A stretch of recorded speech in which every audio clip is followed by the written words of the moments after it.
Paalaala po ito sa lahat ng mga DH sa iba't ibang lugar ng Pilipinas. Kailangan nyo, alam nyo po itong mga ito, benefits po natin ito. Ayan, basahin nyo po ng maayos at pag-aralan po natin. Ayan po ha, malinaw po yan. Para may alam po tayo.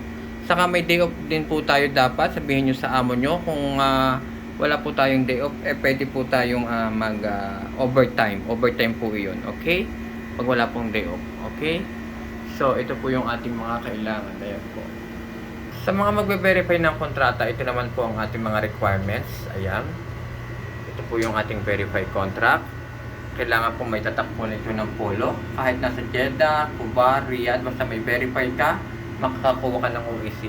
Ito po ay sa mga magbabakasyon at magpapalit po ng employer. Sa first time magbabakasyon po, ito po ang sa skilled. Ang wala lang po dito ay itong number 5 for sa DH. Ito po yung CR sa skilled. Sa mga skilled po, ito po yung mga kailangan natin. Saka sa mga kadama. Ito rin po. Andito po tayo mga requirements. Tapos magre-register po tayo dito sa DMW.